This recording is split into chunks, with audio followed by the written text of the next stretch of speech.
Welcome back to another episode of Hockey. Actually, everyone, I'm Izzy. This is Nicolleta, and we have another exciting guest joining us for episode 5, our Abbotsford Canucks themed episode. This is Tyson Cole, the associate editor of CanucksArmy. Uh, how you been? How's your off season going? Oh, it's been great. I mean, not as laid back as I thought it would be heading after the season. There's not a lot of news, but that means there's a lot more work to be done, kind of on the back end to make content. So it's been pretty busy, but enjoying the sun, so it's great. Well, I mean, maybe not the sun right now, but Well, not today, but Oh, how's the weather been? it's been good up until right now. Like right now, it's a little rainy, Oh, forecasty, not fantastic. traditional Vancouver stuff. yep. Yeah, we're used to Vancouver. it. Well, Tyson was along for the ride for the entire Calder Cup playoff run that Abbotsford went on. He was there for like 80-90% of the games, I think. All but Uh, games 4 and 5 of the finals. yep. So he was there pretty much the entire thing. So we've Yeah. got a good guest here. Oh, it was great. Speaking of the Calder Cup, do we want to reflect a little on the whole Calder Cup playoff run, what we saw from these players? Absolutely. I mean, I'm going to start with a negative, which is bad. I wish I got to see a little bit more of Ratu because now that we're kind of into the off season, I'm expecting him to make the team now, especially because they haven't done anything. So would have been nice to see him and how he would have done on that top line. I think he only played 6 games or so. But it would have been nice to see him in the playoffs and what role he would have played. But other than that, I mean, next year's going to be interesting because you have a lot of the guys from Abbotsford who played super well in that postseason potentially being on the team. Like Linus Carlson was fantastic. He should be on the team. Max Sasson, they got Archdeep Baines, like they all got contracts where either this year or next year they'll be on the team because of how well they played um, in that finals. And I mean, or in the whole postseason run. But I just want to bring up Ty Mueller because he was one of my favorites watching him during that postseason run. Like every situation, man, he would trust him. It was always him and Chase Waters. Like if there's a big face off, there's a big penalty kill, it would always be them. And that's something that, not a lot of people would just recognize right away, So he might not have been like stacking up the points all the time, but he was someone that I really liked. And even being around the rink, like just watching how everybody connected. Everybody was always like so happy. The teammates, like when they were coming in and out of the interviews, they were joking around with each other. Like they kept it loose, and I think that's what really made it such a successful run for them. I don't know why No. this came to mind for me, but when you mentioned like the interviews, I just thought of, I think it was Baines one interview. He was wearing this shirt that had a wolf on it, Mm-hmm. like that Abbotsford wolf shirt. I don't even remember. That was what popped Wolfpack. in my head for some reason. But like on the Yeah. topic of Mueller, like yeah, I mean, for a rookie and even during the regular season to step in, play at the All-Star game, AHL All-Star game, right, and to have such an impressive like debut season in the AHL, like I'm kind of wondering like what do we think we'll see from him next year? Well, like I said earlier, like there's so many guys from Abbotsford that I think will kind of make the jump or either teeter on making the jump. And I don't think that's Mueller, but I think that's better for his development because say Ratu and Sasan are full-time NHL players, who else on Abbotsford's roster is going to be that number one center, right? They don't really have that. Like just kind of looking at it now, like what Chase Stillman, does he play center? I'm not entirely sure if he's fully comfortable there. They have Braden Coots here on Puckpedia, but I expect him to be in the WHL. Um, like that's really Yeah. it. That's really competition to be number one center. So I want to see what he can do. I'm excited for that. Yeah, Yeah, and Stillman's the right wing. Yeah. Just bring that So out there. Yeah. perfect. I yeah, So just had no so idea. perfect Had no idea. opportunity for Mueller. Yeah, I Yeah. really liked him as well in the playoffs. Like he was just fun to watch. And I think something that people really neglected from him was that he was consistent. Like Mhm. it was very rare to see him play badly. And I just thought that that was really a good momentum for him, hopefully coming into the next season with the Abbey Canucks.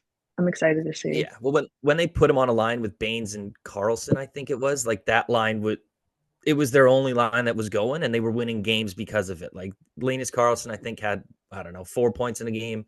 Baines had 3, Mueller had 2. Like it was just going, but he's more of like the defensively sound guy. So as long as you pair him up with a couple of good offensive wingers, then I think he can flourish as that number 1 center in Abbotsford.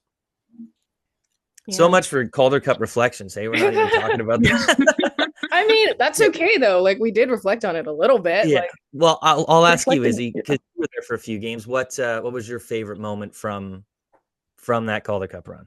That is a great question. I gotta say, like, it would have been really special if they had won Game 5, like at home in the Calder Cup Finals. That didn't end up happening, but I mean, hey. So your favorite moment is that they lost. Got it. No, okay. I'm so glad they lost. I'm so glad I stood in the tunnel for like half an hour. I gotta say the Western Conference Final clinch, which might seem like a basic answer, but just seeing like when they brought the trophy out and seeing the guys, they're just like standing by one another. They just surround the trophy, even if it's not the Calder Cup yet. Like you can really see the team, right? Like I think it was, I don't remember when it was, but I think Kevin BX, maybe during the bubble playoffs, he said something about like team, not club. And I really saw that with this Abbotsford team this year. Totally. I mean, now that you say that, I actually wasn't at that game either. I was hosting. Oh, no. So I know. Dang right. Yeah, you were filling in for J-Pat. Yeah. So that was fun, but kind of sucked to be there or not to be there for the trophy lifting. But my favorite moment was probably when all the fights were breaking out at one of the end of the game.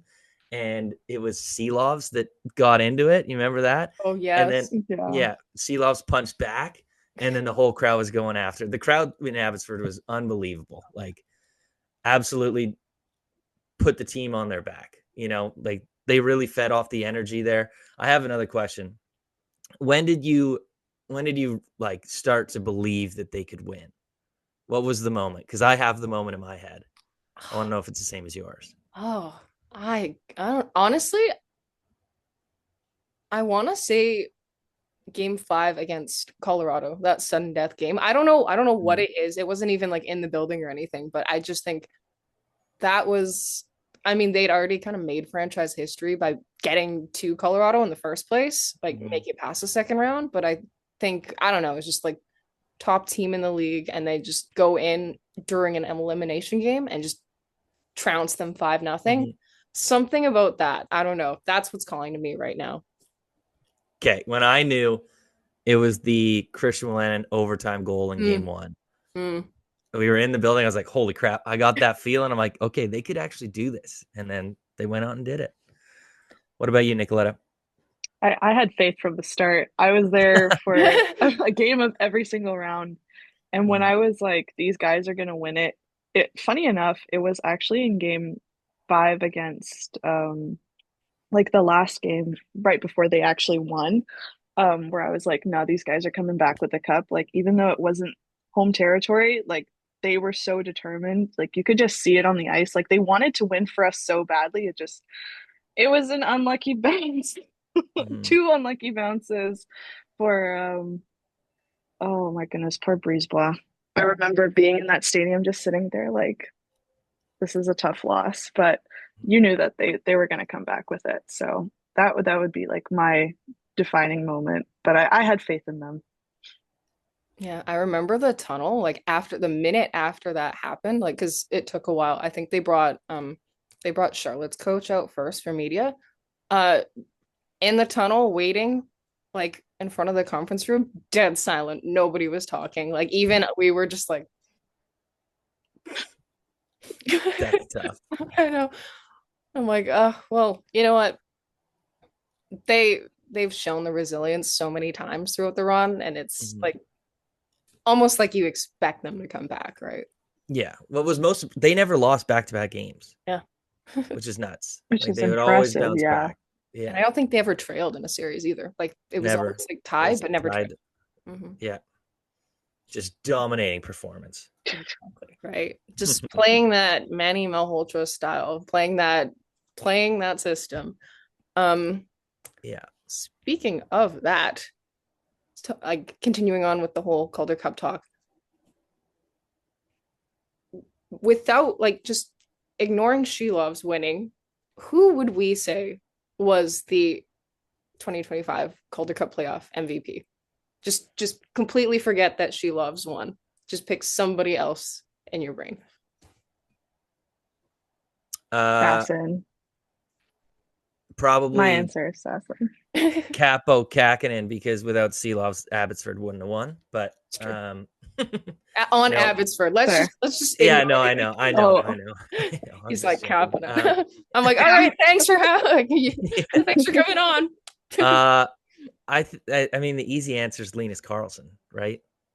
Like, led the entire postseason in points, goals, and he was scoring the clutch goals too, like in important games when they needed it. Like, I think it was in game 5 when he scored, like, and he fell over, or he was on his butt and he scored or something like that to take the lead. Yeah, that he ended up on his butt, but I was like, he's just so impressive. That's why, like, if you look at the Canucks roster next year, I think he has to be on it because of what he did in the postseason, right? Mm-hmm. Like he was too good. 14 goals, 26 points, and I think 24 games. I think. Yeah, I want to say. I think it was 24 games. Like over a point per game in the playoffs in the AHL is impressive.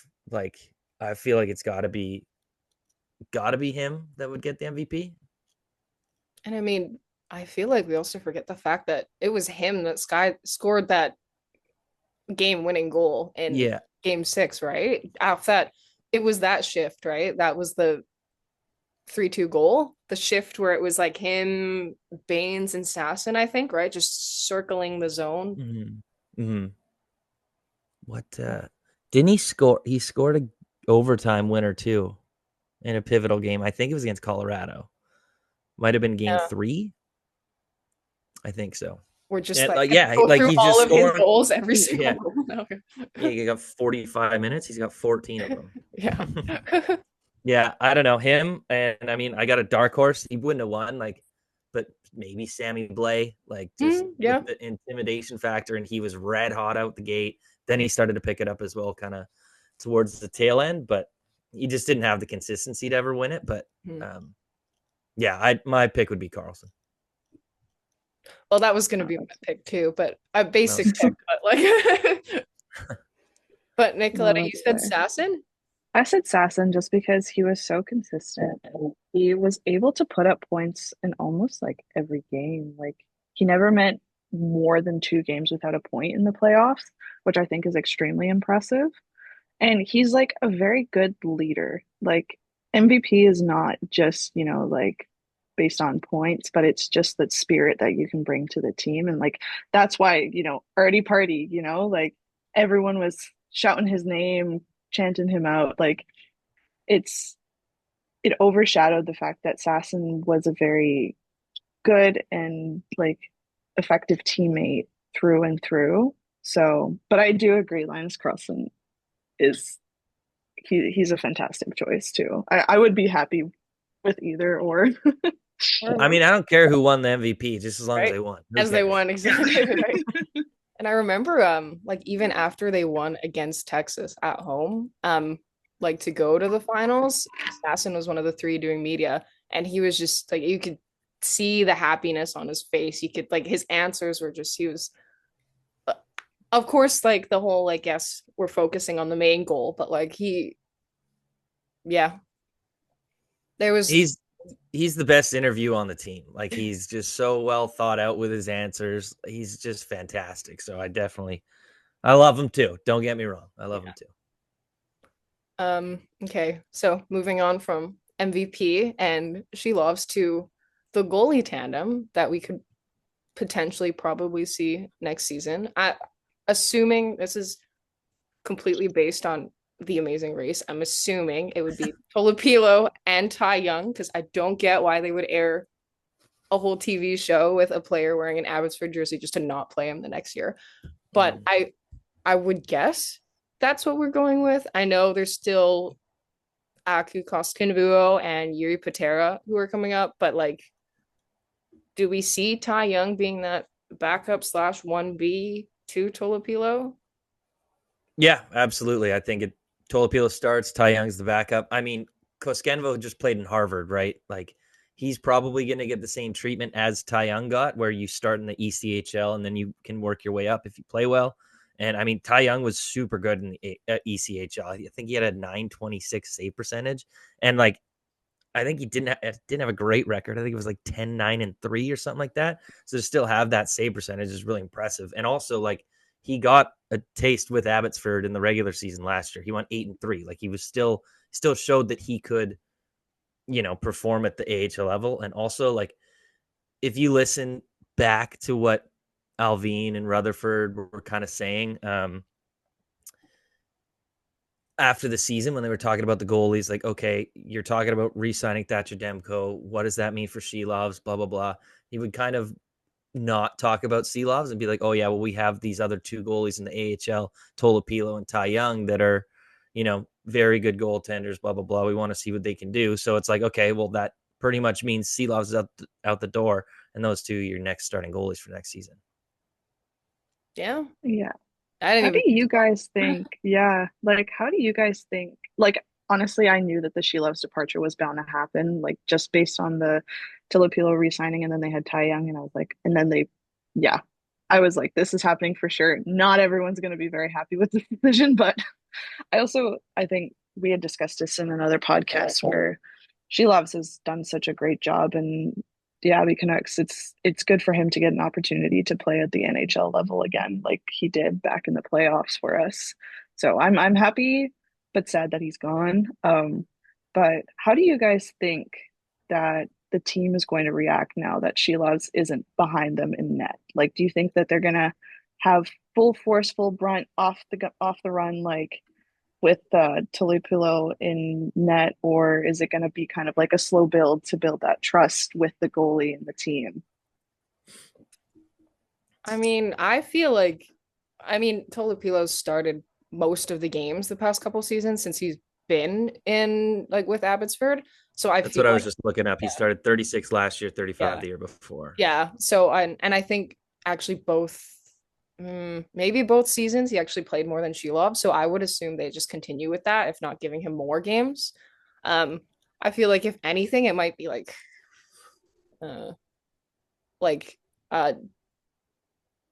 60-40% split between the two. Maybe even 70-30.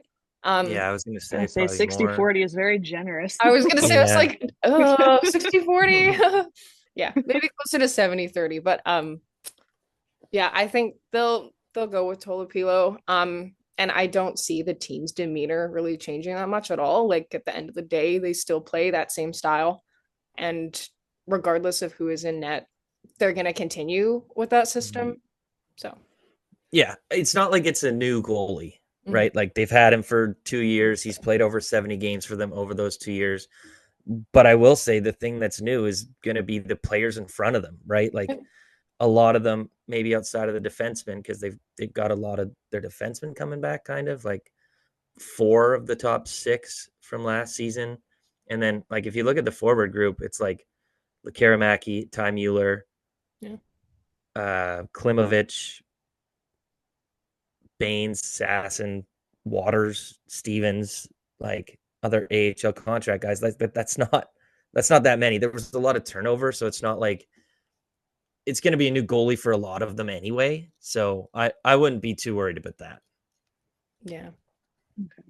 And I think the important part there, curious, yeah. Mm-hmm. I think the important part. That was a good question.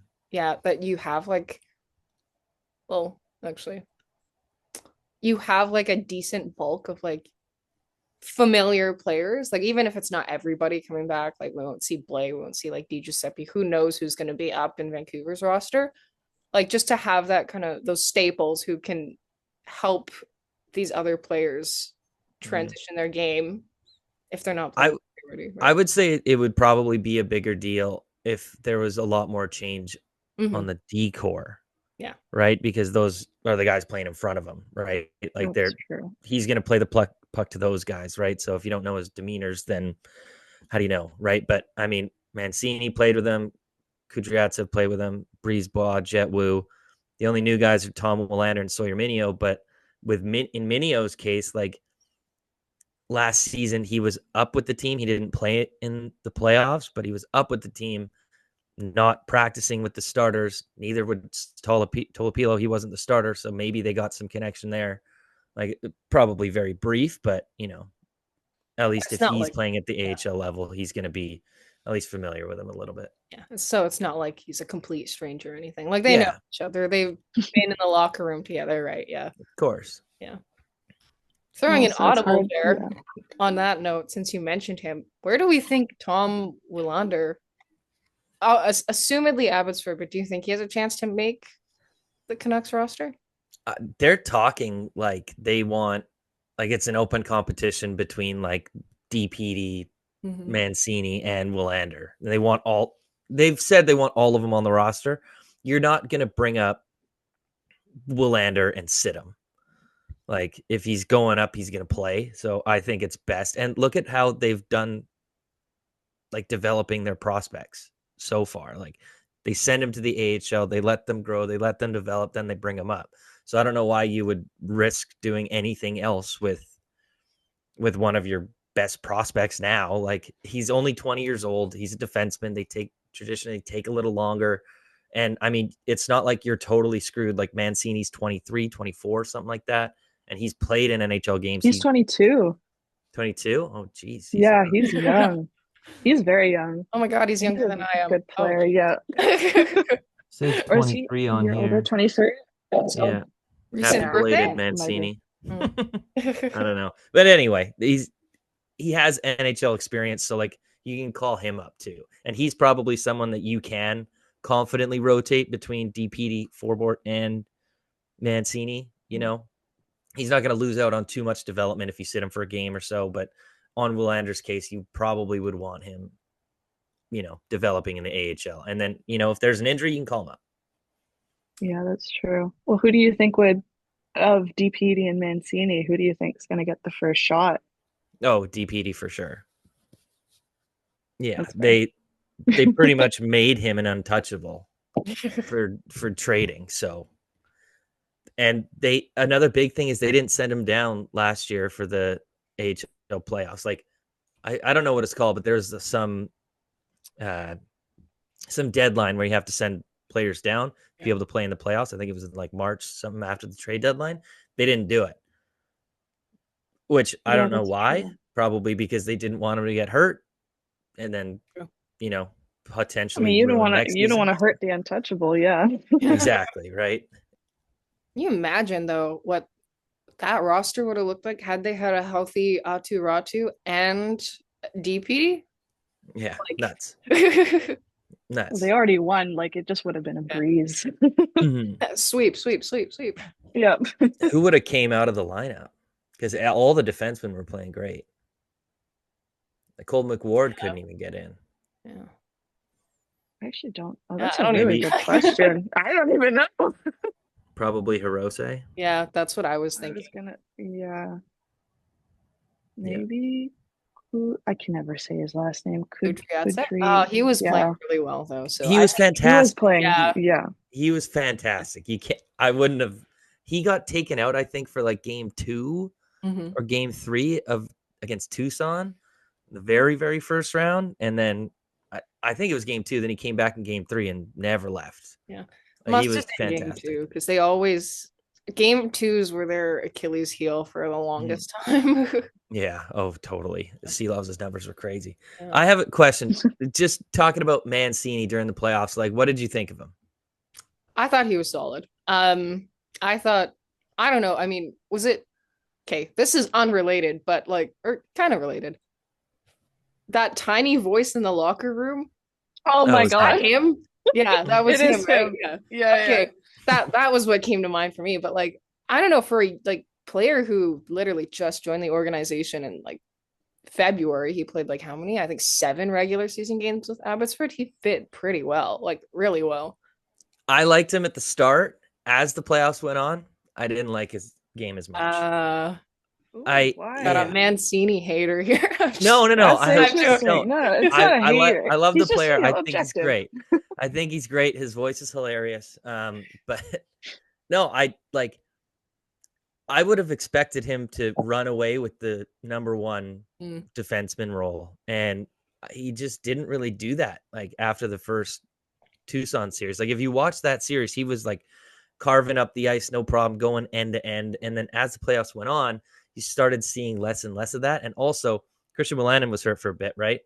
But then once he came back, you didn't see Mancini on the power play. Yeah, it was Christian Willander running the first unit, and then Kravtsov on the second unit. So I was like, I figured he has more offensive upside. Like I would say he's more of a two-way defenseman, but he definitely has offensive chops. Like what did he have? 10 points or nearly 5 points, I think, in 15 regular season games with the Rangers before. So coming over, I had, okay, like he can put up points as a defenseman, but then, he not even playing on the power play. I don't know. I just feel like part of that might have been adjusting like to the system and still figuring out just because he's so new. I don't know. But he was playing on the power play to start. Yeah. That's my thing. It was like it was Mancini and Willander. Then Willander got hurt. Then it was Mancini and Kravtsov. Then when Willander came back, it was no Mancini anymore. Yeah. So I don't know. I'm not saying he's bad. I do like the player still. I'm just which is totally fair. Yeah. I would say, honestly, it kind of looked like he was a bit tired towards the end. Like, he was still making plenty of, like, great saves, especially in front of the net. Like, he was doing a good job defensively. But as you said, like, nothing, like, out of the extraordinary like he did in Tucson. But, I still really like him. Yeah.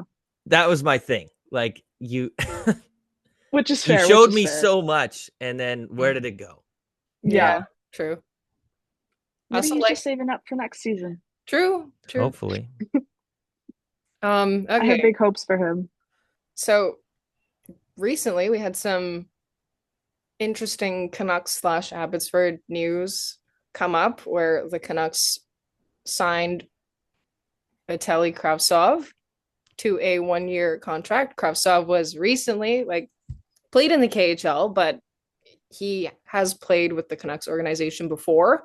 He put up a goal and 1 assist in 16 games with Vancouver back in 2023. 22-23, I think. 22-23. Okay, gotcha. Yeah. But now he's back. Do we think he's going to make Vancouver's roster, or do we think he starts out in Abbotsford? No, he's certainly Abbotsford. Yeah. I think Vancouver definitely Abbotsford. Would be a reach. I actually have high hopes for Kravtsov. Like this is his second chance coming back to the NHL. If it doesn't work out now, he's probably not coming back again. And I'm happy that, Vancouver still had his rights, so he couldn't sign anywhere else. So, I mean, you needed guys to play in Abbey. And last year, 27 goals, 58 points, 66 games, and he was a plus 31. That's really impressive. I mean, he wasn't fantastic in the postseason, but he had 6 goals, 7 points in double-digit games, maybe 19. But he's an offensive guy. That he was the 9th overall pick a few seasons back. So he's got the potential. New York Rangers. So, I mean, put him on a line with Klimovich, see what they can do together. Too. And then Mueller in the middle, be that defensively you really like Mueller. I love him. I think he's gonna be great, like 3rd, 4th line center. I think he's great. One thing I think to consider is I believe his last AHL season, Kravtsov, was 5 years ago, which might be interesting to see. Yeah, 2019-2020. How old is he now? Shockingly 5 years ago. Did he not play with Abbotsford? No, I don't think he did. Right? Did he? I don't know. Looking it up. No, it was just the Vancouver Canucks before returning to the KHL. Yeah. And it was 2022-2023. So that might be interesting to see how he readjusts his game from the NHL to KHL back to the AHL. Yeah. He was, what was he, like 20 last time he played in the AHL? Yeah. He's 25 now. Yeah. Yeah, something like that. Yeah, 25 or maybe 19, 20. But like put up 15 points, 39 games. That's playing against men. Now he's like developed so much. That's I just think so he's weird got to me. I think he's got like a prove it contract, you know, like this is That's what his I'm time to saying. shine. It's now or never. Mm-hmm. Yeah, like if it doesn't work out this year and he can't produce at the AHL level, then I bet you he goes back to KHL and plays the rest of his career out there. But I mean, it's a low risk move for the Canucks. Like if it works out, that's fantastic. Like he was drafted 9th overall for a reason. He had that player in him then. Let's see, and he showed it last year. Maybe he can, translate that over to North American ice, and then if he can, like who knows, he could get brought up. Probably not next year, but the year after, and see what he can do. Yeah. See where it goes. Mm-hmm. It'll be interesting to see, especially like, I mean, he's one of a few new guys that Abbotsford's bringing in, but like from some of the old, I guess, last year's squad, like, do we see any potential like players who could elevate their game even more, maybe have a breakout season in 25-26? Well, I'll answer your question with a question. Where does Lekkerimäki start the year? Good question. I personally see him starting in Abbey. Yeah, I just think, yeah, I just think with whatever whatever's going on with the forwards right now, that's all going to be solved during training camp, hopefully, to start the year at least. I could see it moving around a lot throughout the season, but I think because of that, Lecky starts in Abbey. I think so too. Like if you just go through their roster right now, I mean, they had too many wingers. They had to trade Dakota Joshua, right? Like if they want to make room for Linus Karlsson, because now, and they brought in Evander Kane, like they're just flooded on the wing. They have one winger spot, and that's pretty much it. So I just don't think after what happened in the postseason last year that you can be like, okay, Lekkerimäki deserves a shot over Karlsson. So I would agree. Like he probably starts in the AHL, but I think he could. I mean, he's got to have a good season, right? Like he just At has this to. He's point, one of yeah, the I top. would agree. Yeah, one of the top prospects. Like I wrote about this. Like it was just so weird how he was a volume shooter in the regular season, and then he wasn't shooting in the postseason. Like I think he averaged 3.4 shots per game, and then in the regular season, in the postseason, he'd have like one, and sometimes he wasn't even attempting like one shot a game. It was crazy. So I mean, he's got to have that figured out. So hopefully him. I mean, I think the whole fan base is hoping that it's going to be Lekkerimäki that has that breakout season. But another guy I wanted to kind of talk about is Klimovich, and I kind of mentioned him before, but when he got into those games, he made it count. Like he had those 2 double overtime winners, and those were clutch goals. Those were huge. And Dave Hall always talked about this. Like if you're going to play Klimovich, you have to play him in the top 6. You have to put him in a position where he's going to score and going to produce. And he was sometimes playing on the 4th line with like Chase Waters, and Chase Waters is more like a defensive shutdown guy. So like he's not really going to thrive there, but then you put him up there and then he gets the 2 double overtime goals. So, especially with how many guys or have left or might graduate up to the NHL, I think Klimovich is going to have a good year. He's kind of like Lekkerimäki. He kind of has to. Would you say he's your like dark horse breakout pick, or Klimovich? you just think like it's gonna happen? Well, my dark horse is Ty Mueller because I'm the highest on him, and nobody else seems to be. So I'm gonna go with Mueller. But yeah, I mean, offensively, it's probably Klimovich, just because of everything I said. Like Abby's gonna need offense, and he's an offensive player. He can score goals, so that I guess that's my pick. Yeah. What about you, Izzy? You got any dark horse breakout picks, or you know just what? your... I agree with all your picks. I was actually going to say Mueller too, but I know you're the Mueller guy, so I'll let you take that. I honestly like with the stuff we mentioned about Mancini, I feel like him having, well, granted, this is assuming he doesn't make Vancouver right out the gate, if he has like a solid stretch of games with Abbotsford, say like closer to a full season, I could see that being somewhat of a breakout for him. Maybe not like a breakout, but to have that time to adjust, to get that stable time with Abbotsford.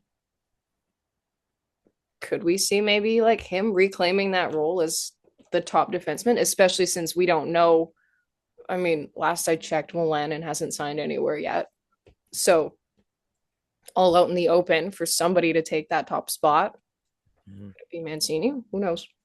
I just think they're gonna roll with 70 on the roster in Vancouver, and I think Mancini is gonna be the seventh guy rotating in.